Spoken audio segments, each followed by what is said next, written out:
Base of ম্যাথমেটিক্সে তোমাদের সকলকে স্বাগত। এখন আমি আলোচনা করছি ক্লাস 9 এর লাভ ক্ষতির অঙ্ক নিয়ে। আজকে যে অঙ্কটি করব সেটি দেখো। এক ব্যক্তি 10টি লেবু 30 টাকায় কিনে প্রতি ডজন 42 টাকায় বিক্রি করে। এতে তার শতকরা কত লাভ হলো এই অঙ্কটি করতে হবে। এটি আছে তোমাদের 10.1 এর 4 নম্বর অঙ্কটি। তো এখন এখানে শেষে উত্তর চেয়েছে শতকরা লাভ। তাহলে এখন লাভ বের করার জন্য আমাদের ক্রয় মূল্য এবং বিক্রয় মূল্য জানা দরকার। এবার ক্রয় মূল্য আর বিক্রয় মূল্য আজকে আমরা দেখি। দেখো এখানে বলেছে এক ব্যক্তি 10টি লেবু 30 টাকায় কিনেছেন, তার মানে এটা হচ্ছে ক্রয় মূল্য।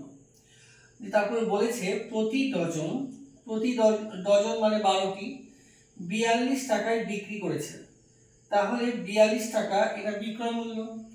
কিন্তু এটি হচ্ছে 10টি লেবুর আর এটি হচ্ছে 12টি লেবুর। তো এটি 10 কিন্তু এটা 12, তাহলে কিন্তু ক্রয় মূল্য আর বিক্রয় মূল্য হবে না ঠিক মতো, মানে দুটোই সমান করতে হবে। এটি যদি 10টি লেবু ক্রয় মূল্য হয়, এটিও তাহলে 10টি লেবুর বিক্রয় মূল্য বের করতে হবে। কিংবা এটি যদি 12টি লেবুর বিক্রয় মূল্য হয়, এটিকেও 12টি লেবুর ক্রয় মূল্য বের করতে হবে। তবে আমরা বুঝতে পারবো যে ক্রয় মূল্য আর বিক্রয় মূল্য মধ্যে কতটা পার্থক্য, তখন লাভ বা ক্ষতি বলতে পারবো।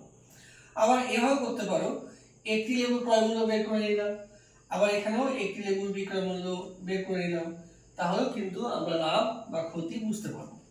তো আমি এখানে আমরা এই 12টি লেবুর বিক্রয় মূল্য 42 টাকা আছে, আমি এটাকে 10টি লেবুর বিক্রয় মূল্য বের করছি, আর এখানে 10টি লেবুর ক্রয় মূল্য বলাই আছে। তাই আমি এভাবে লিখছি 12টি লেবুর বিক্রয় মূল্য 42 টাকা।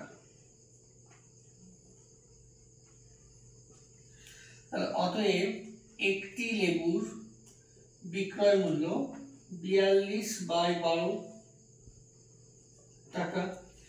অতএব 10টি লেবুর বিক্রয় মূল্য 42 × 10 আর নিচে 12।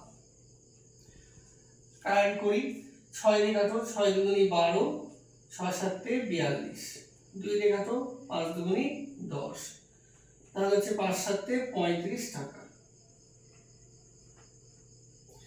তাহলে আমরা 10টি লেবুর বিক্রয় মূল্য পেলাম 35 টাকা। আবার এখানে বলা আছে 10টি লেবুর ক্রয় মূল্য, এটি প্রশ্নে বলাই আছে 10টি লেবুর ক্রয় মূল্য 30 টাকা, তাই লিখলাম 30 টাকা। তাহলে এখানে লক্ষ্য করো, এটাও 10টি লেবুর বিক্রয় মূল্য, এটাও 10টি লেবুর ক্রয় মূল্য, তাহলে কিন্তু আমরা ক্রয় মূল্য এবং বিক্রয় মূল্য পেলাম, তাহলে আমরা লাভও পাবো বা ক্ষতিও পাবো। এখানে লাভ হয়েছে কেন, বিক্রয় মূল্য বেশি আর ক্রয় মূল্য কম। তাহলে অতএব মোট লাভ সমান 35 - 30 সমান 5 টাকা। কিন্তু উত্তর চেয়েছে শতকরা লাভ, তাই অতএব শতকরা লাভের সূত্র তোমরা জানো, লাভ বাই অর্থাৎ মোট লাভ হচ্ছে 5 বাই ক্রয় মূল্য হচ্ছে 30 টাকা, তাই ক্রয় মূল্য 30 × 100 টাকা। এবার কাটাকাটি করি, 0 0 কেটে গেল, অর্থাৎ 5/50/3। এটিকে মিশ্র ভগ্নাংশে করে নাও, তাহলে হবে 16.23 টাকা। অর্থাৎ শতকরা লাভ 16.23 টাকা, কিংবা যদি এটাকে বলো লাভের হার, তাহলে বলবে 16.23%। এভাবে আজকের অঙ্কটি করলাম। এরকম ধরনের অঙ্ক আগামী পর্বে আরো একটি নিয়ে আলোচনা করব। তোমরা দেখতে থাকো। Thank you.